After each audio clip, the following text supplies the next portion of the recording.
Precision bass body. In 1951, Leo Fender introduced the Precision Bass, the first commercially successful solid-body electric bass.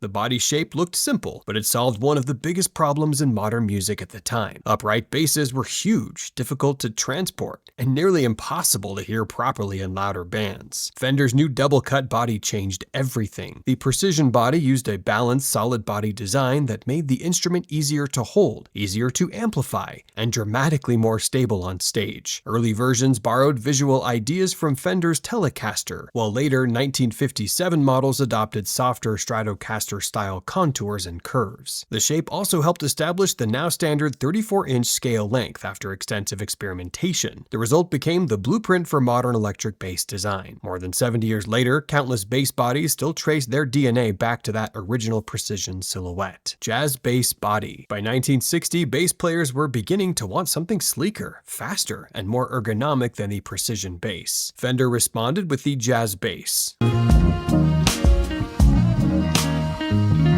A body shape built with deeper contours, a narrower feel, and distinctive offset waist inspired by the Jazz Master and Jaguar guitars. The offset design changed how the bass physically sat against the player. It felt more natural while seated and slightly redistributed weight across the torso. Combined with its slimmer feel, the Jazz bass quickly developed a reputation for speed and fluidity, especially among players exploring funk, fusion, and more technical styles. The body also helped shape the instrument's brighter and more expressive identity. Dual single coil pickups added more articulation and upper mid clarity compared to the thicker Precision sound. During the 1970s, the Jazz bass became heavily associated with slap bass because the offset design encouraged a looser and more aggressive right-hand approach. In many ways, the Jazz bass represented the moment bass design stopped simply chasing function and started embracing feel, speed, and personality. StingRay body. The 1970s introduced a far more modern approach to bass design. Sharper contours, onboard electronics, and a more aggressive visual identity. That philosophy eventually became the Music Man StingRay, introduced in 1976.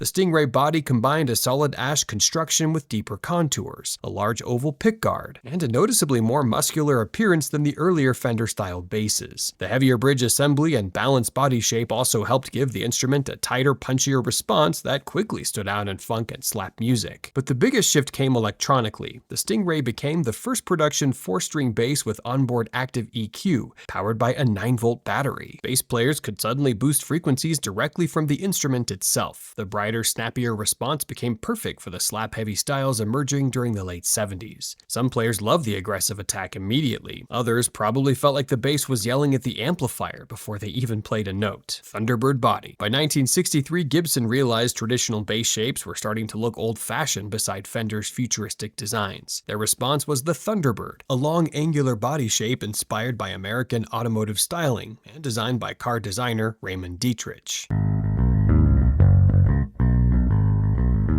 The Thunderbird introduced a dramatic reverse body silhouette with oversized sweeping horns, extended body lines, and a far more aggressive profile than most basses of its era. Visually, it looked fast even when sitting completely still. The body proportions also pushed more weight outward, helping the instrument feel larger and more commanding on stage. Unlike the cleaner curves of Fender designs, the Thunderbird embraced sharper edges and exaggerated geometry. That oversized silhouette quickly became associated with hard rock because it matched the scale and intensity of louder music emerging during the 60s and 70s. At times, the bass looked so enormous it almost felt built for an arena before arena rock was fully existing. Despite its unusual proportions, the Thunderbird became one of the most recognizable bass body shapes ever created, influencing countless rock and metal designs that followed. Rickenbacker 4000 body. The Rickenbacker 4000 series introduced one of the most recognizable bass silhouettes in history.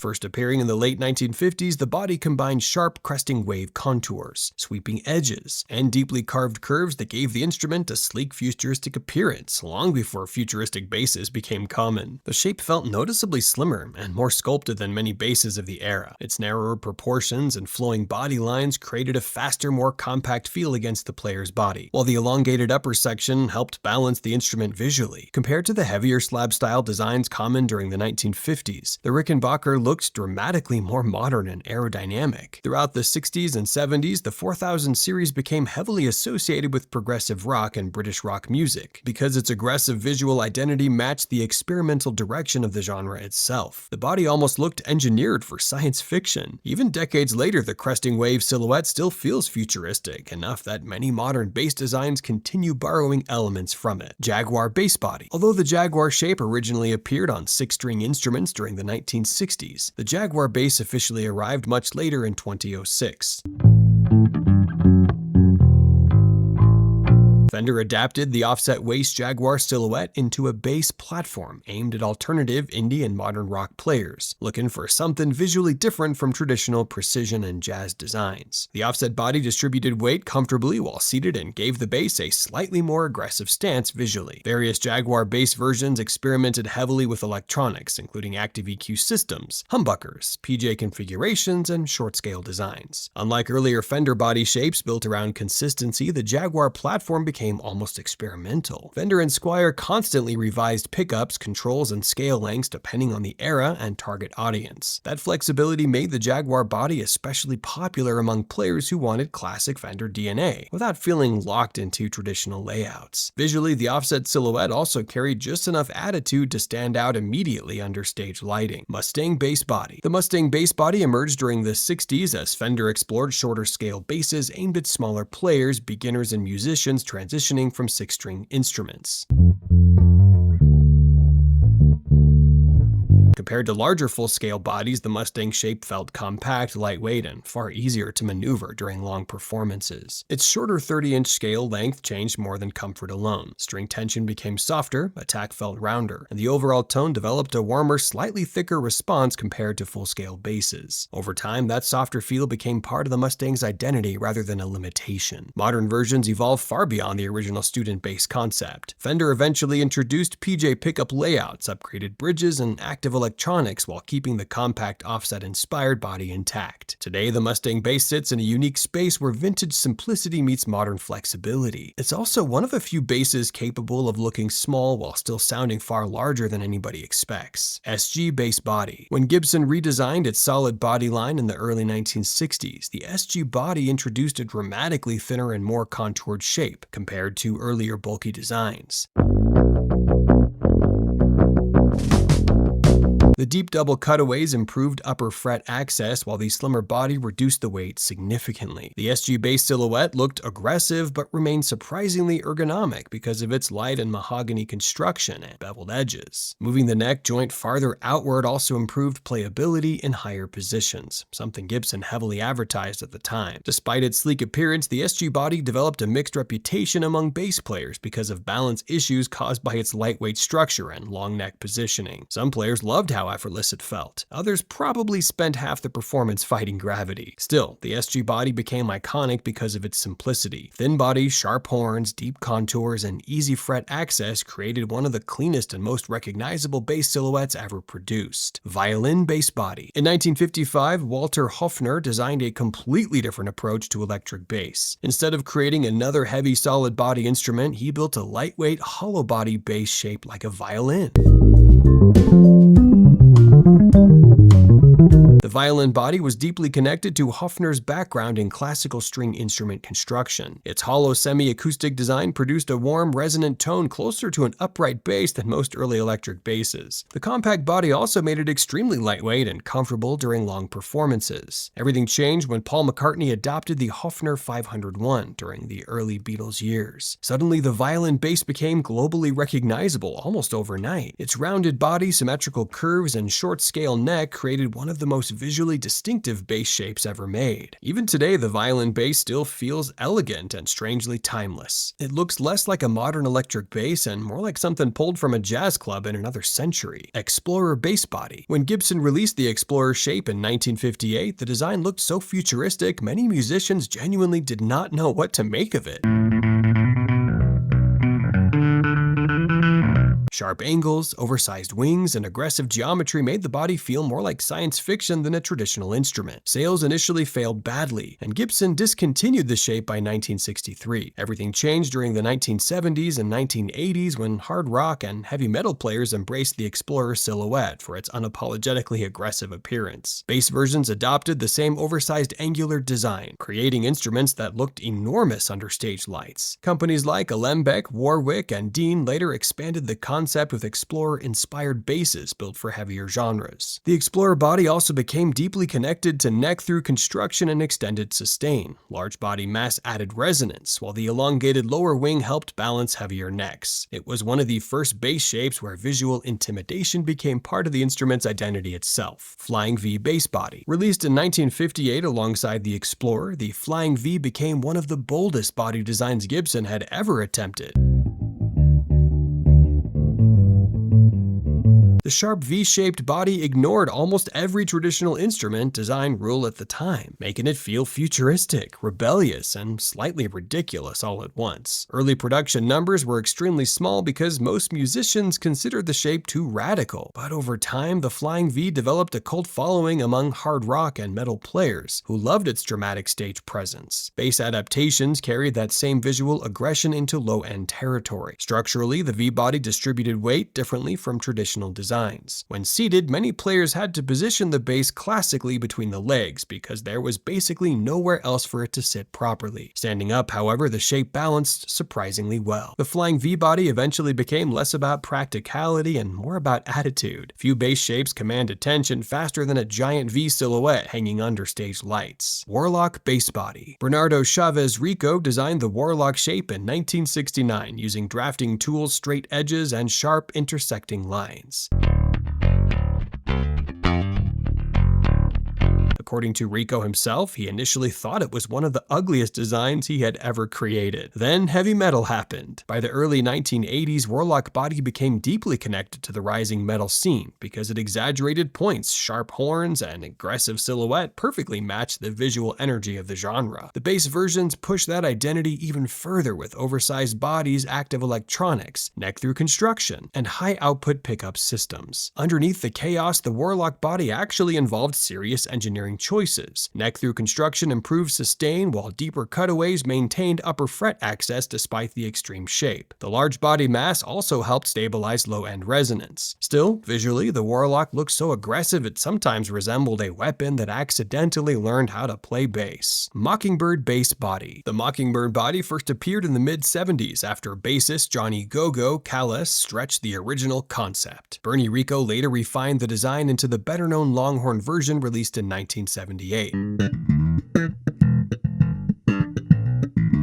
Compared to traditional basses, the Mockingbird looked dramatically asymmetrical, combining sweeping curves with extended horns and layered body sections. But the design was not only visual experimentation. BC Rich packed these basses with advanced electronics years ahead of any major manufacturers. Active EQ systems, phase switches, coil taps, and onboard tone shaping turned the Mockingbird into an extremely flexible studio and touring instrument. Neck-through construction also improved sustain and structural rigidity, while the elongated upper horn helped reduce balance problems common in heavier basses. During the late 70s and 80s, the Mockingbird became especially popular among players searching for tones traditional Fender and Gibson platforms simply could not produce. Visually, the body looked almost excessive. Technically, however, it was surprisingly advanced for its era. Spector NS body. The Spector NS body emerged in 1977 when Stuart Spector collaborated with designer Ned Steinberger to create a bass focused entirely around ergonomics and comfort. Steinberger approached the project with a form-follows-function philosophy borrowed from industrial and furniture design, especially the Bauhaus movement. Instead of relying on flat slabs of wood, the NS body used fully carved contours designed to physically curve around the player's body. Deep sculpting improved balance, comfort, and upper fret access, while also reducing the bulky feeling many older basses had. The body also embraced neck-through construction to maximize sustain and structural rigidity. Combined with active electronics and highly responsive massive pickups. The NS shape became heavily associated with modern hi-fi bass tones during the 80s and 90s. One reason the NS body remained influential is because the design solved real physical problems instead of simply chasing visual trends. The bass almost feels molded around the player instead of merely hanging from a strap. For many musicians, picking one up for the first time feels strangely futuristic, even decades later. Steinberger body. When Ned Steinberger introduced his headless bass designs in 1979, they looked completely unlike anything the music world had seen before. The compact rectangular body, absence of a headstock, and use of graphite materials made traditional basses suddenly appear ancient overnight. The design focused heavily on eliminating unnecessary weight and solving balance problems common in long neck instruments. By removing the headstock entirely, Steinberger dramatically reduced neck dive while improving tuning stability. Tuners were located directly into the bridge assembly using highly precise gear systems. The body itself used graphite and carbon fiber blends instead of traditional wood, creating exceptional rigidity and consistency across different climates and temperatures. Sustain increased dramatically while dead spots became far less common. Visually, the bass confused many players at first. Some compared it to a boat paddle, a broom, or laboratory equipment. Yet, underneath the strange appearance was one of the most technically innovative body concepts ever introduced to bass design: single-cut body. The modern single-cut bass body was pioneered during the 1970s by luthier Carl Thompson, while working with virtuoso bassist Anthony Jackson. Multi-string basses were becoming increasingly difficult to stabilize structurally, especially as neck lengths increased. The single-cut solution addressed that problem directly. Instead of separating the upper horn from the neck completely, the body extends farther upward, sometimes reaching beyond the 12th fret. The extra wood increases neck stability, reduces flex, and improves sustain by creating a more rigid structure overall. The shape also allowed deeper lower cutaways for improved upper fret access without weakening the neck joint area. Boutique builders later expanded the concept using laminated woods, carbon fiber reinforcement, and highly carved ergonomic bodies. Single-cut basses eventually became strongly associated with high-end custom instruments and extended range designs. The body often looks massive at first glance, but every extra section exists for structural and tonal reasons rather than appearance alone. Double-cut body. The double-cut bass body became foundational to modern electric bass design after the release of the Fender Precision Bass in 1951. By placing cutaways on both sides of the neck, Leo Fender dramatically improved upper fret access while helping balance the heavier solid body construction. The extended upper horn also redistributed weight more evenly across the strap, reducing neck heaviness and making the instrument feel more stable during performance. Over time, double-cut designs became the industry standard because they solved both ergonomic and structural challenges simultaneously. As bass design evolved, countless manufacturers modified the concept through deeper cutaways, sharper horns, offset contours, and sculpted body edges. Yet the core idea remained unchanged: give the player easier movement across the neck while keeping the instrument physically balanced. Today, most modern basses still follow some variation of the double-cut formula. The design became so effective that players almost stopped noticing it completely, which is usually how you know a design truly worked.